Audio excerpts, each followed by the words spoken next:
Welcome back, everybody, to another episode of Fix Your BS, where BS stands for belief systems, and we search the internet to find the most amazing guests to help you in 5 major areas.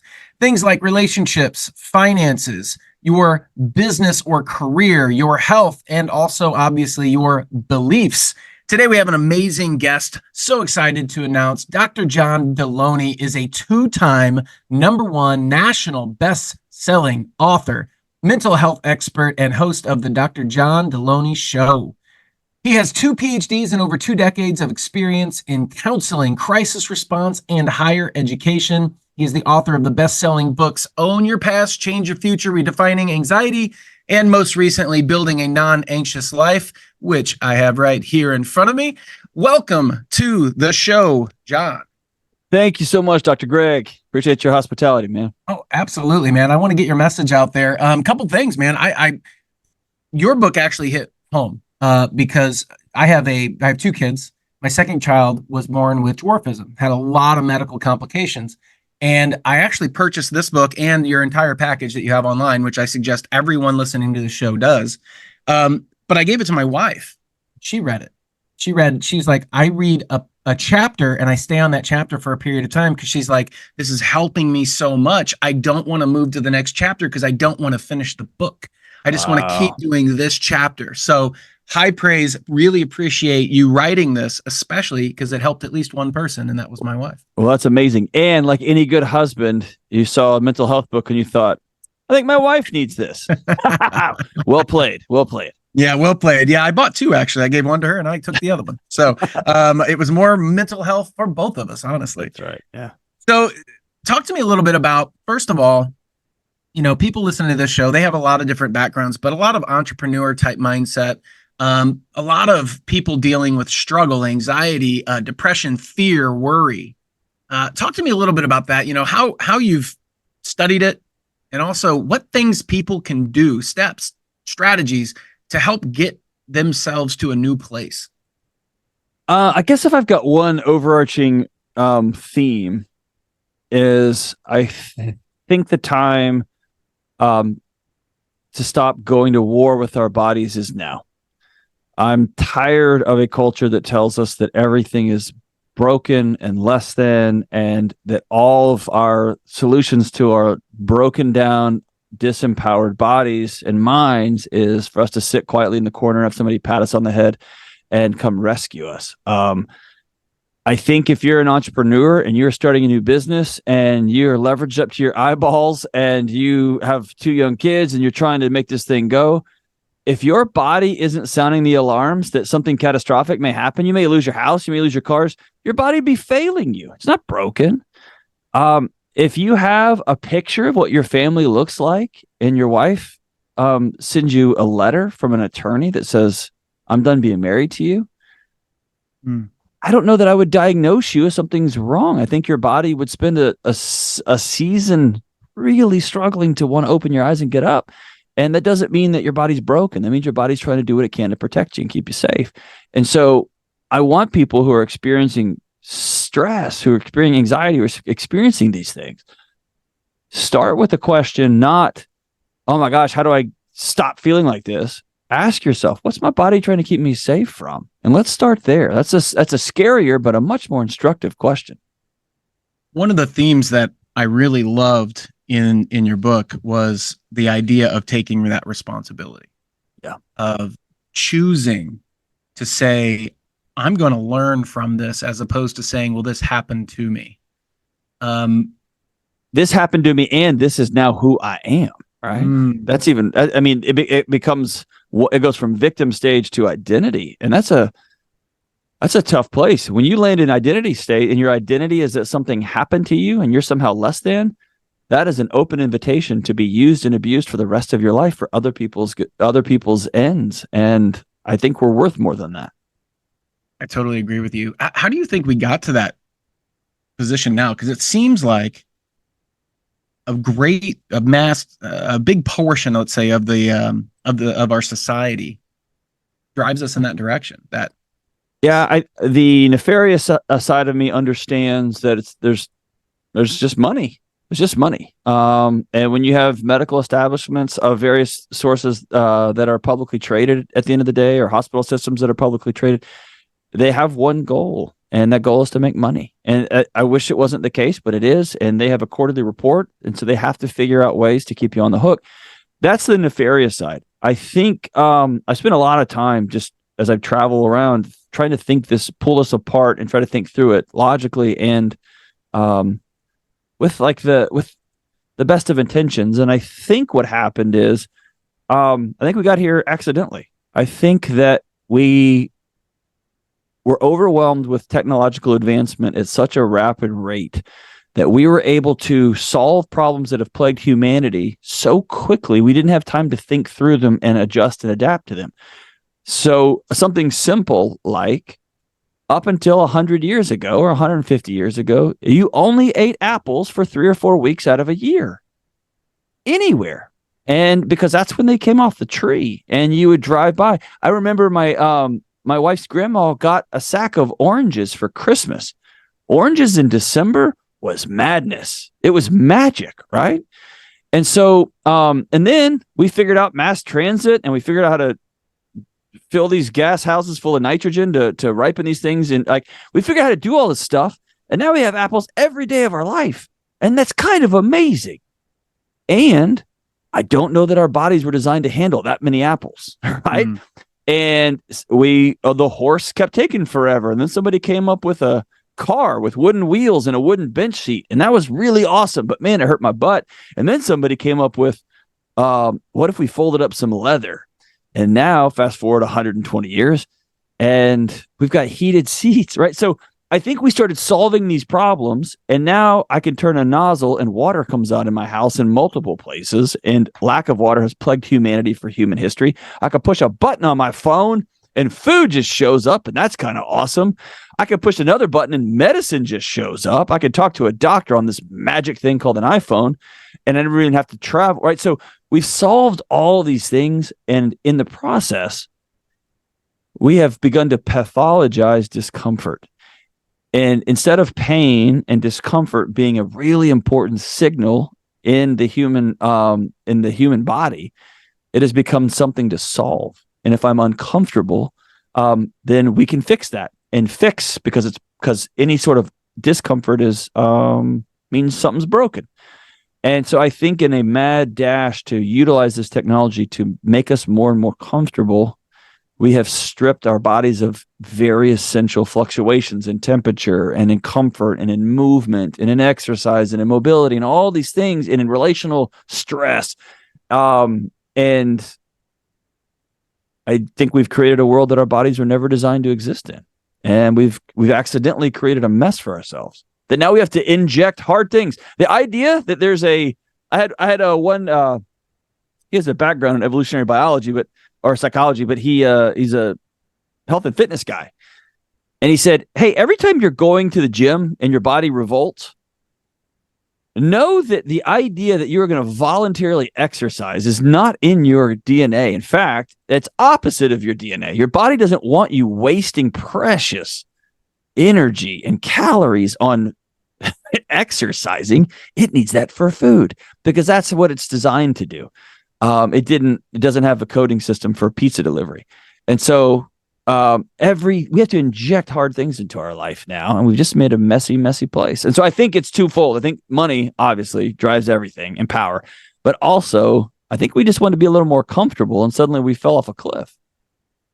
That is such an amazing explanation, and so many great points there that I literally couldn't write them down fast enough.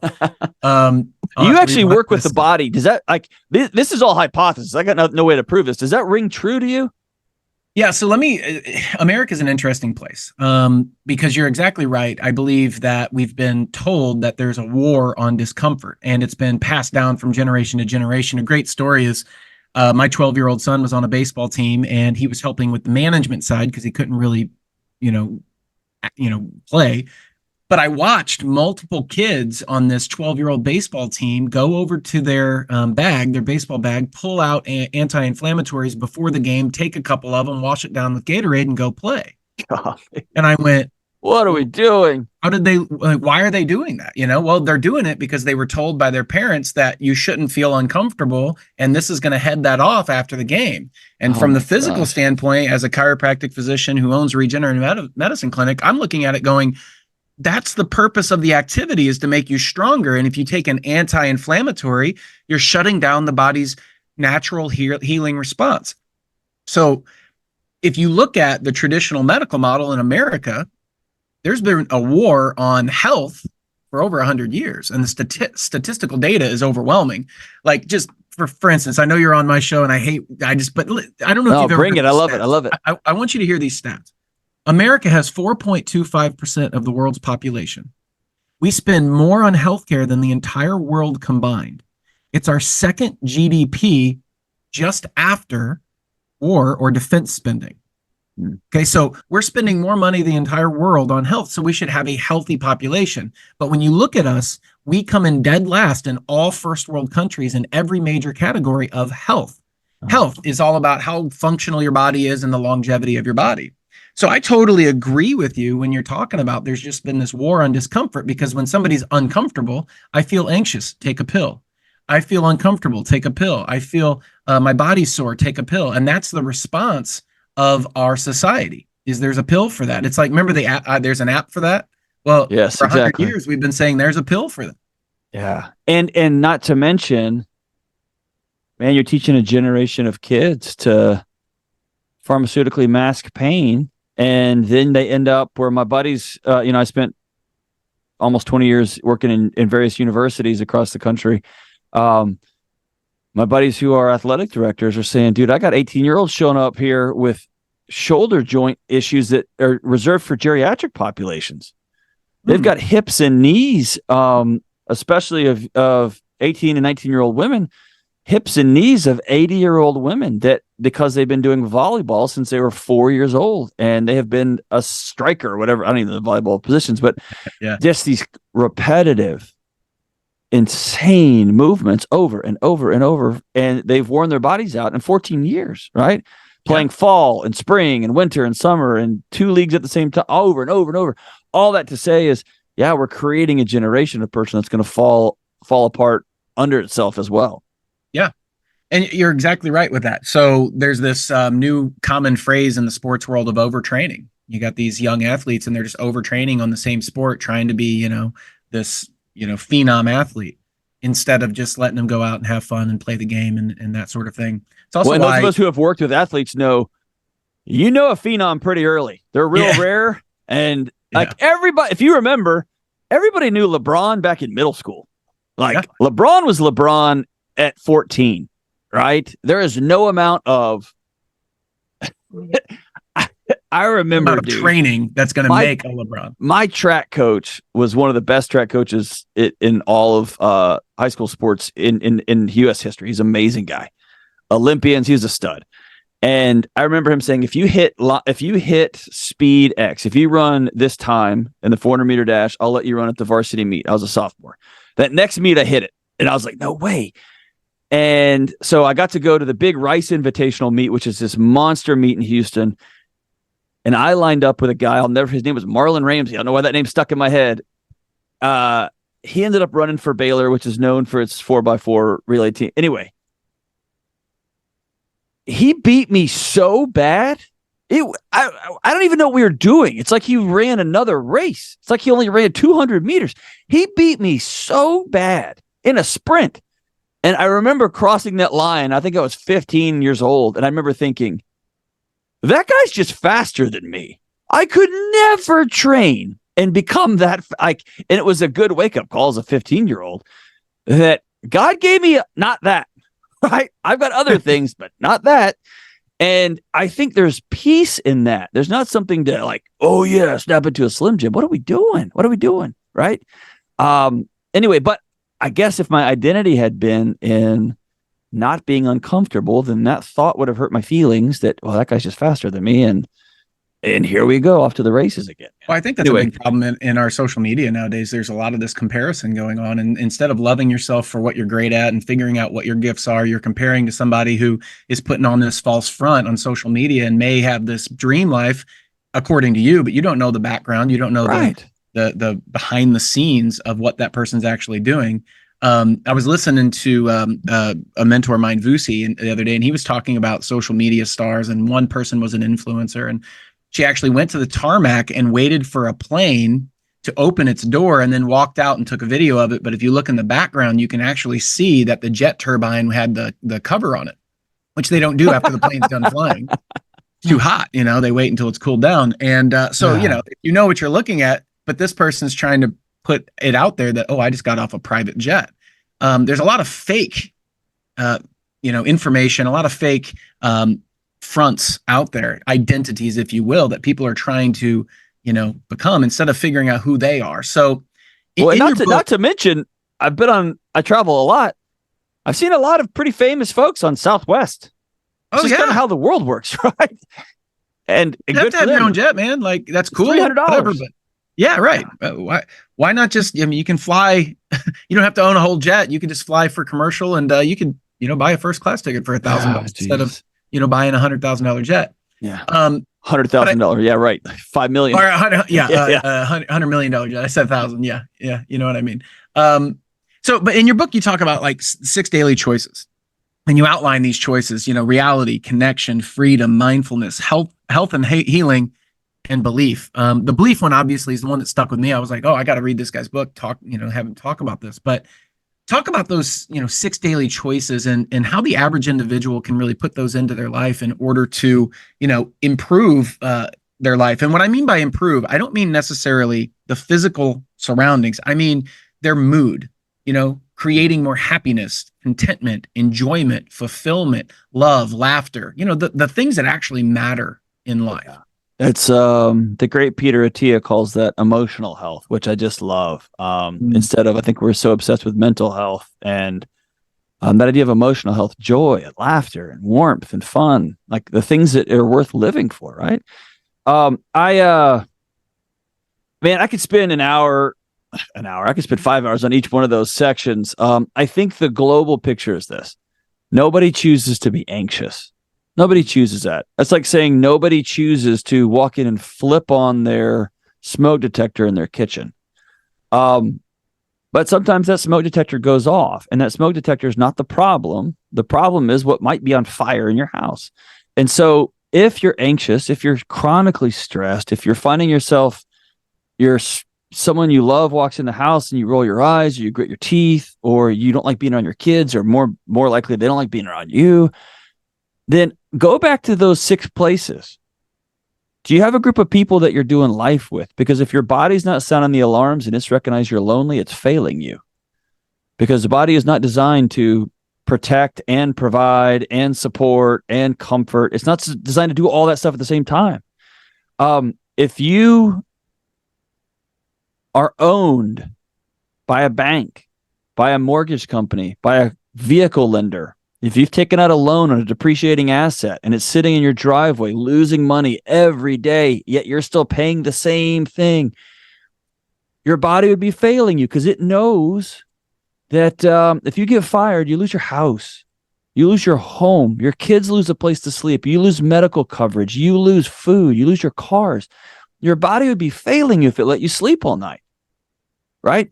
So be free. Unhook yourself from that. Drive a $5,000 Corolla that you wonder, I don't know if it's going to make it today, because you'll be owned by nobody, right? That's choosing freedom. Similar with how many of us still have mother-in-laws or moms or dads that decide what we're doing for the holidays for us, right?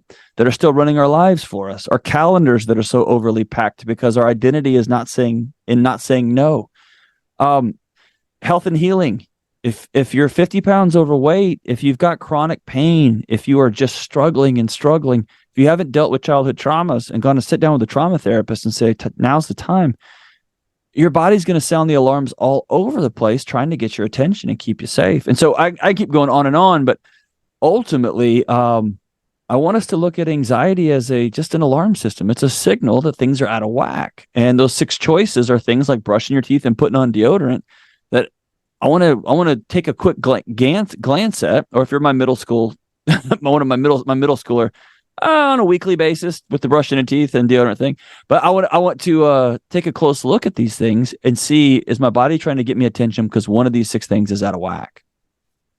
I love that you're looking internally, because I think one of the mantras in this world today is look externally for the problem. Right. It's outside of me. And really your understanding of your own emotions and why they are there and analyzing them and asking questions about them is extremely important. So what would be a first step for somebody just to start recognizing that right there? Like, when something occurs, what should they actually look at instead of, if they find themselves immediately going, oh, it's somebody else, they did this to me or whatever, what would be a first step or strategy they could use? For me, it was the big light bulb for me was when I raised my voice to my 2-year-old. And I said the word out loud, something along the lines of, he's really starting to piss me off, or he's really making me mad. And then I remember dropping my shoulders and I thought, he doesn't have the power to make me mad. He's 2. This is on me. And that sentiment began to weave its way across my life. That politician, you don't get a vote. You don't get to make me have a bad day. You can put up a policy that I think's dumb. I'm not going to outsource my joy to you. You don't get that. My wife gets that. My kids get that. And so I think when you find yourself saying something like, if they would just, I don't care who they is, and I don't care what the behavior is. The world is too complex and it's too messy to be reduced to an if they would just. If you find yourself saying that, or if you find yourself saying, they're really X to me, I want you to stop what you're doing before you respond. This is choosing mindfulness before you react, and ask yourself, what story am I making up about this situation? Here's an example. Yesterday, I was dropping my daughter off in the all-American rugged male vehicle, the Highlander Hybrid. And yeah, I know. Men everywhere, just their heart skipped a beat there. That car is best designed for groceries and kid carriers. I was dropping my daughter off. By the way, I bought a Highlander with my own money and I love it. So there you go. But I was driving my daughter and this dude in this jacked up giant F-250 with a supercharger on it. Like you're at the kid pickup line, 2 lanes merged to one, and it's just this little dance of minivans and Highlanders and Priuses, and everybody's. This guy comes whipping around me. It cuts me off. And dude, Doc, I got insta rage. And old John that I've worked a long time to put to bed, it was instant to grab the door. And I was like, and I started laughing. And I said, are you really going to get out of the car and confront this dude? And like, what are you doing? And I exhaled. And I remember when my wife had an ectopic pregnancy and it ruptured, and it was her 3rd miscarriage in a row, and she didn't want it to be true. And she sat at home and almost bled out in our living room. And I remember getting a call, and I picked up my son from work. I left work, picked him up from school, driving to the ER, not knowing if my wife was alive or not.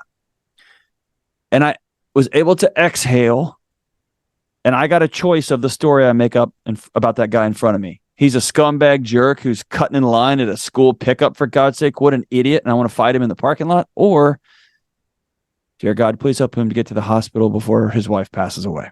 I get to pick what story I make up about that dude, because nothing else is going to change his life. Nothing I do in my car is going to change that dude's life.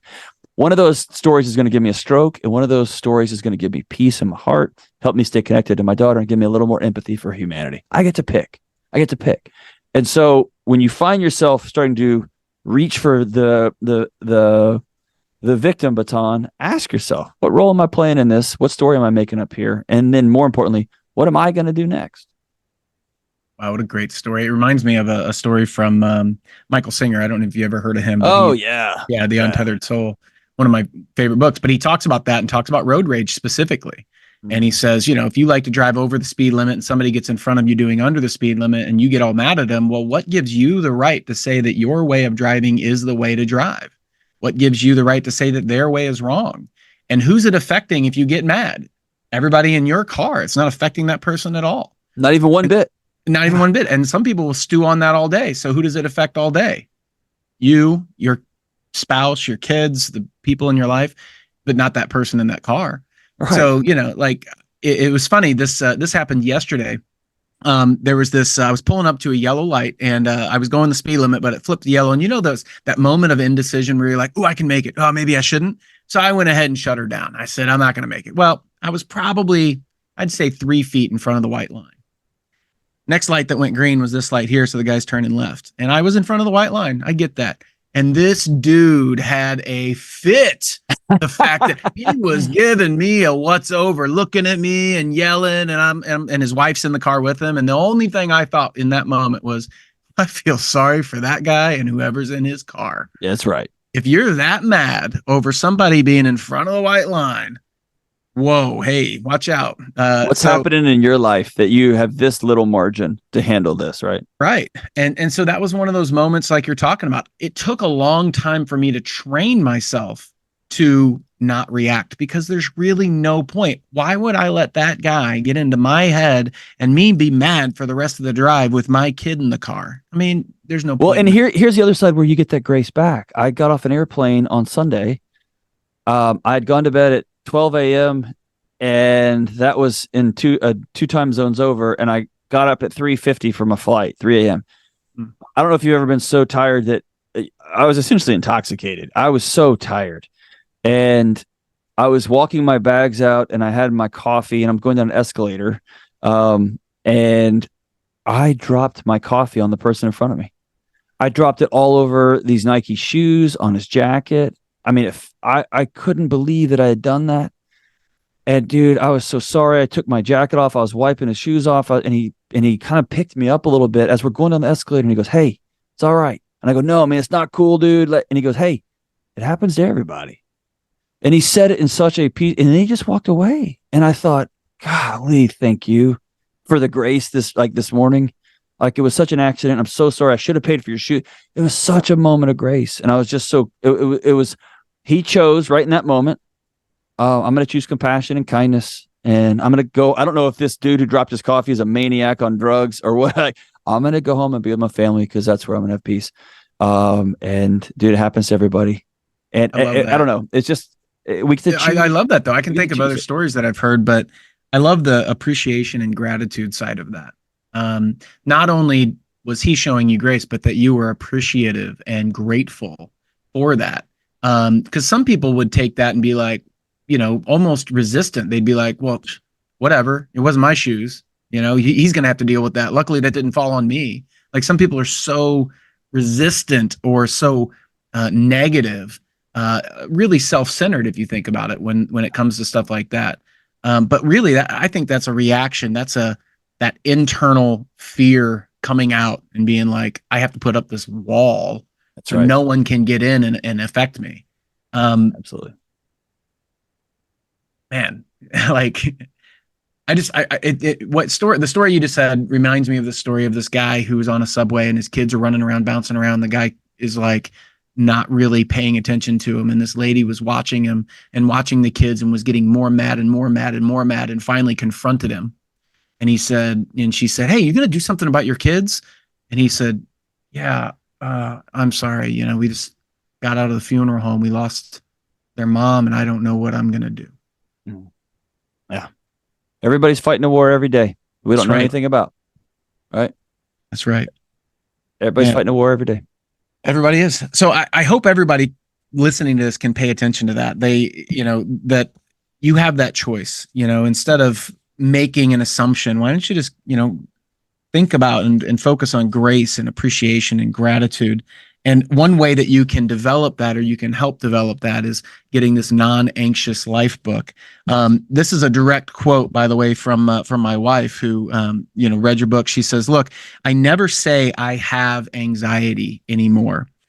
Instead, I recognize the stressor and I try to fix the problem." So instead of going back to that identity thing of I am someone who has anxiety, she says, I'm in an anxious moment, and tries to identify what put herself there and correct that, or at least work on that. And so, that's beautiful.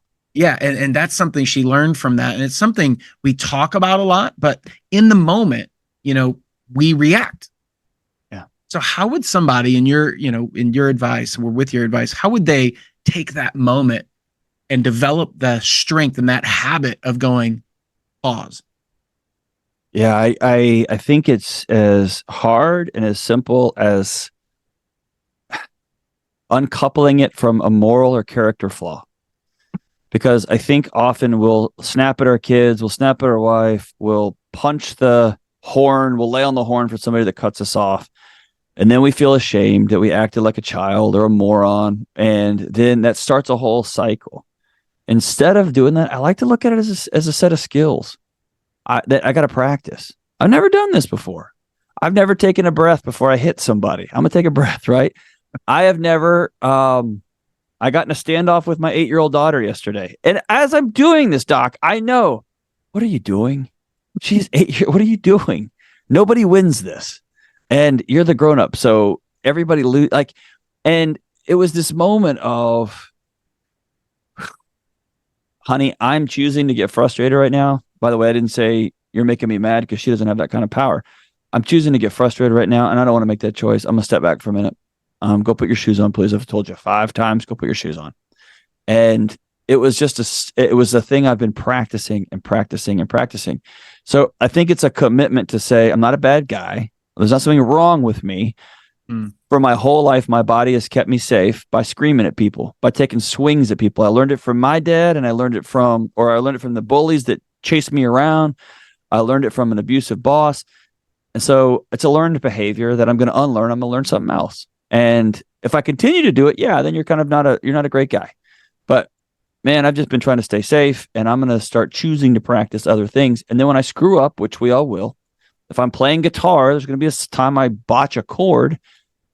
I'm going to mouth the words, I'm sorry, to my band, and we're going to keep playing. And so there's going to be a lot of times I tell my 8-year-old daughter, dude, I'm sorry. I handled that wrong. And here's how I'm going to handle it now. Right. And so I think you look at it like you're going to practice. You look at it like you're, and you say the words, I'm sorry, and it frees you from that. Am I doing it perfect? And then here's the big one. Plan ahead of time. Make some choices. No, dude, I haven't slept very much, and I've mostly had donuts and McDonald's today. I'm going to be pretty grumpy. I'm going to compensate with kindness with my kids because I know my trigger is going to be pretty quick. So think about it. It's what adults do. Adults make a plan, and they follow through on that plan. Come way upstream and no, I'm going to be pretty short today. No, dude, I just got paid and I got a little bit extra bonus. I'm going to take Amazon off my phone for the next 2 days because I'm just going to be clicking away. Right. I keep getting these deal emails from the local Toyota dealership, and I want a Tundra real bad. I'm going to unsubscribe from that for a while. I can always subscribe back because I'm not just going to pump my head full of that because I'm going to end up coming home with a new Tundra and 72 months of payments. Right. I'm not going to do that. Right. So you have to be intentional by getting way upstream and putting some hurdles in your way. You know, it's interesting. The things that keep coming up are, as you talk, like a statement of you are enough, or saying I am enough. Because a lot of the things that people get into, they might go buy a truck that they can't afford or having 72 months. And I've actually listened to some financial podcasts recently where people are doing that. They're getting into 90, 80 month, 72 month payments on these cars. And you're going, the car's not going to last that long. Like, why would you do that? And for the most part, it's not out of necessity. It's because people believe that if I buy this thing, I will be enough. And because there's something wrong with me, I have to fill it with this thing to make myself enough. And if people would just realize, like you just said, the advertising dollars go towards trying to get you to feel like you need this thing to fill a hole in your life. And just saying, man, like eliminating the temptation out of your life, like you just said, that's huge. That's a huge step. I think identifying is the hard part. And then having the discipline to actually follow through is the second part. People ask me that. Like, I'm a big, tall guy. I'm pretty loud, and I like old punk rock music, and I have a bunch of tattoos. And people are always asking, why do you always lead with "you're worth being well"? That sounds like such a pandering, stuffed animal kind of thing to lead with. And it actually comes out of my work with young people who are either dying or trying to die by suicide. And it was this idea that people think we all walk around like we're a burden. Like there's another side to that victim mentality, which is your body will settle into that at your nervous system level. It will ride that. That's who we are. And you slump your shoulders and you lean over, and you don't want to bother your friend asking him to bring you food when you're sick. You just Uber Eats it, and you don't ask for a ride. You just Uber to the airport. And we think we're helping our friends out because we're not even worth a car ride. And we're not worth the hell it's going to be to lose 50 pounds. We're not worth going to a chiropractor and getting set up, finally fixing that neck pain. It's always going to be there. I'm going to have to go back to the same job tomorrow. It's fine. It's not worth looking at the person you're romantically involved with and saying, you cannot talk to me like that. You can't. You can't hit me. I'm out. We don't think we're worth that. And so why in the world would we be worth taking 5 to 10 years to pay off all your debts? Why in the world would we think we're worth healing old traumas? And so I don't think any of us are willing to take that next step unless we think there's a light at the end of the tunnel. There's hope. And hope begins with, no, you're worth that. And if you're a person of faith, that's the whole thing. You're worth it. You're worth it from the outset, and you're worth it now. And I don't care if you're a veteran coming home. I don't care if you're getting out of jail. I don't care if you're struggling with addiction, you can't breathe. You're worth doing something that's going to bring you a little more peace, or a lot more peace. Man, that is such an amazing statement. Like, just gonna sit there for a second, just think about that, because people need to really resonate with it. It's one thing to listen to this, it's a totally different thing to let it resonate and really let it seep into your soul. Because the things that you're saying, yeah, they might sound kind of new agey or that woo-woo type of mentality. You know, you are enough, I am enough. But the truth is, if you actually believe that, your life will change, and your experience in life is literally your emotions that you experience day in and day out. So people know you and your identity. They identify you as your emotions. Oh, they're a frustrated person. They're a depressed person. They're an anxious person. They're a fun person. They're a whatever. And so would you rather be a sad person? Would you rather be a happy person?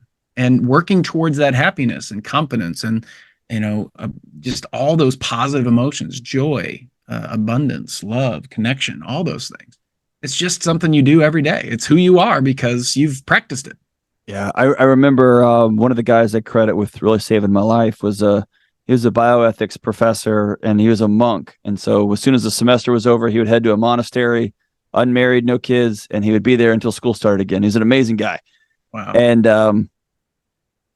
I remember I was all of 33 or 34. I knew everything in the world, arrogance, and I was an electric person. My wife said I was like being married to a taser. And my mantra was, everybody's sleepwalking through life. Let's go. Right. It was try to get everybody hyped up. And it was right after the stock market collapse in 08, 09, 2010, during that mess. And we were having lunch one day. We met every week, a couple of times a week. And I'll never forget. He said, man, people keep asking me economics questions. I don't know. I'm a philosophy teacher. Like I teach theology and bioethics. But he said, I finally just got to an answer where I said, I don't know what to do in a stock market, or I don't know what to tell you to put your money, but I want people to be a little less anxious after they've been with me than before. And I remember sitting at Los Arcos Mexican food restaurant in Abilene, Texas, and I leaned forward and I said, I want that.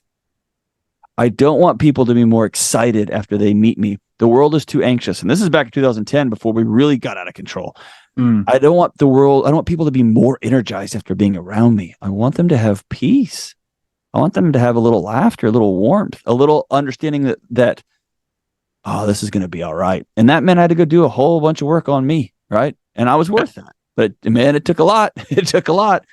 I think it's something you should always do, though. That's really the sign of being mature. Right. Is someone who's working on themselves or consistently growing. And I think there's this mass issue of people peaking, and they peak in maturity level and they don't continue to work on themselves. If everything's external and it's all everybody else's fault and there's nothing I can do about it, then there's no sense that I should grow or become a better person or work on myself. Or, do you actually deserve happiness? Because a lot of people don't believe they do. They're like, well, I want to be happy, but I want to be rich, but they just make up all these things and it turns into their identity. And so they just stick where they are because at least they know they're content, or they even if they're not 100% happy, at least they know how they feel where they are.